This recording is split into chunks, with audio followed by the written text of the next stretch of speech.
Hello, ഇന്നത്തെ വീഡിയോയിൽ നമ്മൾ പറയാൻ ഉദ്ദേശിക്കുന്നത് പൈത്തൺ എന്ന് പറഞ്ഞ പ്രോഗ്രാമിംഗ് ലാംഗ്വേജിനെ കുറിച്ചുള്ള ഇൻട്രൊഡക്ഷൻ മാത്രമാണ്.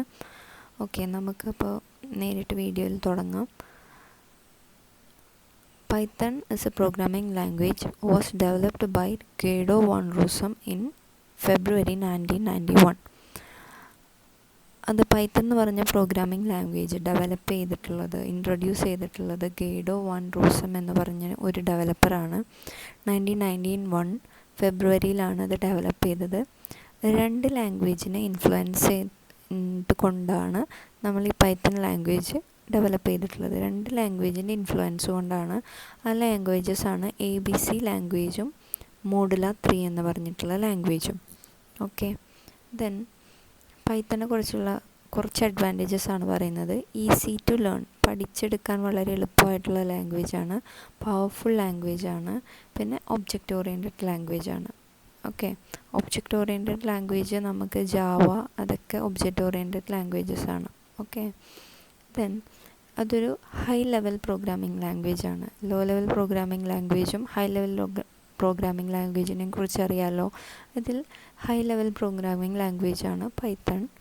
പിന്നെ it is a powerful languages like Java and C++. ജാവയും C++ഉം സിയും ഒക്കെ പോലെ തന്നെ അത്രയും പവർഫുള്ളായിട്ടുള്ള ഒരു ലാംഗ്വേജാണ് പൈത്തൺ എന്ന് പറഞ്ഞ ലാംഗ്വേജും. ഇനി നമുക്ക് പൈത്തൺ ലാംഗ്വേജിൻ്റെ അഡ്വാൻറ്റേജസ് നോക്കാം. അത് ഓൾറെഡി പറഞ്ഞു കഴിഞ്ഞു. ഒബ്ജക്റ്റ് ഓറിയൻറ്റഡ് പ്രോഗ്രാമിംഗ് ലാംഗ്വേജാണ്. Syntax is very simple. That means അതിൽ യൂസ് ചെയ്യുന്ന സിൻടാക്സസ് ഒക്കെ ജാവേനെക്കാട്ടിലും C++നെക്കാട്ടിലും ഒക്കെ കുറച്ചും കൂടെ സിമ്പിളാണ് നമുക്ക് പഠിക്കാനും കണ്ടാൽ മനസ്സിലാവാനും. പിന്നെ പൈത്തൺ ഒരു ഹൈ ലെവൽ പ്രോഗ്രാമിംഗ് ലാംഗ്വേജാണ്. Then it is programmer friendly.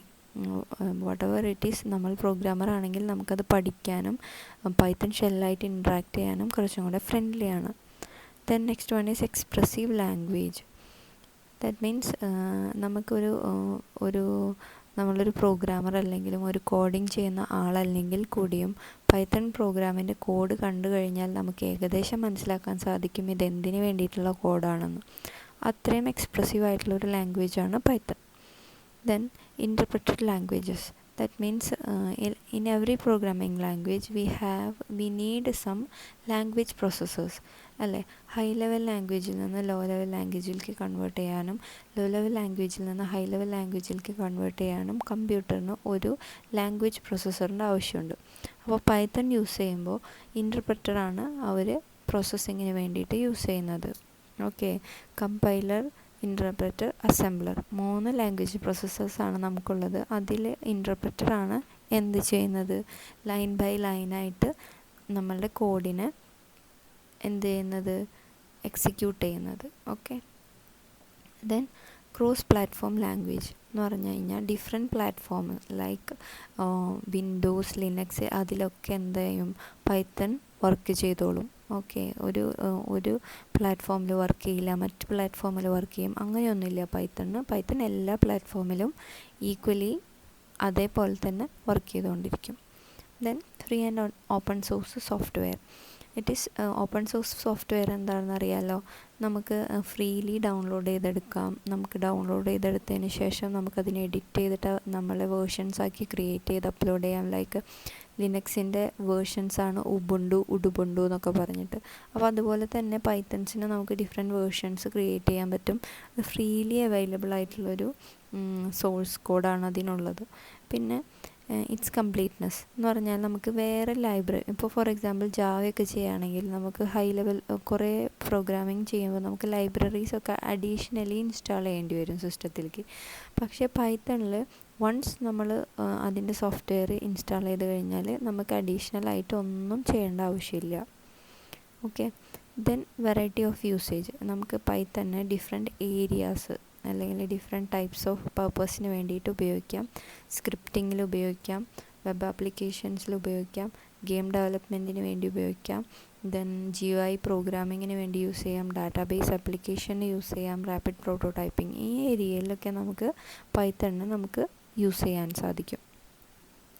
Then working with Python means പൈത്തണിൽ നമുക്ക് രണ്ട് രീതിയിലാണ് വർക്ക് ചെയ്യാൻ സാധിക്കുക. ഇൻറ്ററാക്റ്റീവ് മോഡിൽ വർക്ക് ചെയ്യാൻ സാധിക്കും. Then the next one is script mode. Okay, 2 മോഡുകളാണുള്ളത്, ഇൻറ്ററാക്റ്റീവ് മോഡും സ്ക്രിപ്റ്റ് മോഡും. ഇൻറ്ററാക്റ്റീവ് മോഡ് എന്താണെന്നുള്ളത് നമുക്ക് നോക്കാം.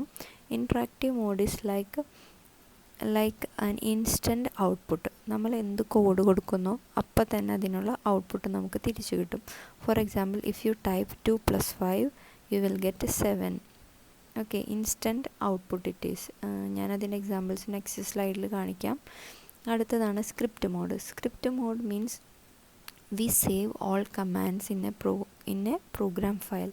That means for example, നമ്മളൊരു 5 lines of code ടൈപ്പ് ചെയ്തു, ഒരു പ്രോഗ്രാം ഫയൽ .py എന്ന് പറഞ്ഞ എക്സ്റ്റൻഷനിൽ അത് സേവ് ചെയ്തു.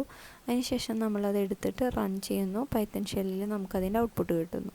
ഇതാണ് സ്ക്രിപ്റ്റ് മോഡ്. സ്ക്രിപ്റ്റ് മോഡ് എപ്പോഴും സേവ്ഡ് ഫോമാറ്റിൽ നമ്മുടെ കയ്യിലുണ്ടാവും. പക്ഷേ ഇൻറ്ററാക്റ്റീവ് മോഡ് നമുക്ക് സേവ് ചെയ്ത് വെക്കാനായിട്ട് സാധിക്കില്ല. ഓക്കെ, എക്സാമ്പിൾസ് കാണിക്കാം. ഇതാണ് ഇൻറ്ററാക്റ്റീവ് മോഡ്. ഇതാണ് ഒരു പൈത്തൺ ഷെല്ല്. നമ്മളിവിടെ h=10 എന്ന് കൊടുത്തിട്ടുണ്ട്. നമ്മൾ ഷെല്ലിൽ h അടിച്ചു കൊടുത്തു കഴിഞ്ഞാൽ നമുക്ക് 10 ആൻസർ കിട്ടും. Okay, answer should be in the colour blue. Okay, answer എപ്പോഴും ബ്ലൂ കളറിലായിരിക്കും. സോ നമുക്കിവിടെ കാണാൻ സാധിക്കും ബ്ലൂ കിട്ടിയിട്ടുണ്ട്, 10 കിട്ടിയിട്ടുണ്ട്. ഇനി അടുത്തത് ഇതാണ് സ്ക്രിപ്റ്റ് മോഡ്. സ്ക്രിപ്റ്റ് മോഡ് ഇതാണ് നമ്മൾ സേവ് ചെയ്ത് വെച്ചിട്ടുള്ള പ്രോഗ്രാം. നമ്മൾ പ്രോഗ്രാമിൻ്റെ പേര് ഹലോ എന്നാണ്. .py എക്സ്റ്റൻഷനിൽ നമ്മളത് സേവ് ചെയ്തിട്ടുണ്ട്. നമുക്കൊരു 4 lines ഓഫ് കോഡ് ഉണ്ട്. ഇതാണ് നമ്മൾ പൈത്തൺ ഷെല്ലിൽ നമ്മളിത് റൺ ചെയ്യുമ്പോൾ നമുക്ക് ഔട്ട്പുട്ട് കിട്ടുന്നു. ഓക്കെ, ഇതാണ് രണ്ടും തമ്മിലുള്ള ഡിഫറൻസ്, ഇൻറ്ററാക്റ്റീവ് മോഡും സ്ക്രിപ്റ്റ് മോഡും. Interactive mode it is like a communication. We are asking something, the Python is giving something. But in script mode we have to save the file, then we have to run it. Okay, then we are going to discuss about a print statement in Python. So Python il print statement engane kodukkunnu ennu nokkam. Print ennu type cheyanam, opening bracket, closing bracket, then double quotes. This is the format. Here you can type the command. Then we can give the command in single quotes also. Then this is invalid statement because first single quotesലും പിന്നെ double quotesലാണ് കൊടുത്തിട്ടുള്ളത്, അതുകൊണ്ട് അത് invalid statement ആണ്. the next one also first double quotes പിന്നെ single quotes, അതുകൊണ്ട് invalid ആണ്. പിന്നെ codes, double കോഡ്സും single കോഡ്സും ഇല്ലാതെ കൊടുത്താലും അത് ഇൻവാലിഡ് സ്റ്റേറ്റ്മെൻ്റ് ആണ്. കാരണം നമുക്കറിയാം സ്ട്രിങ്സ് എപ്പോഴും നമ്മൾ ഡബിൾ കോഡ്സിലോ സിംഗിൾ കോഡ്സിലോ വേണം കൊടുക്കാനായിട്ട് പൈത്തണിൽ. ഓക്കെ, ദെൻ പ്രിൻറ്റ് സ്റ്റേറ്റ്മെൻറ്റ് വെച്ചിട്ടുള്ളൊരു സ്മോൾ പ്രോഗ്രാമിംഗ് ആണ്. ഒരു ട്രീ ക്രിയേറ്റ് ചെയ്തിട്ടുണ്ട് ഇവിടെ, കണ്ടില്ലേ? നമുക്ക് സിമ്പിളായിട്ട് മനസ്സിലാവും.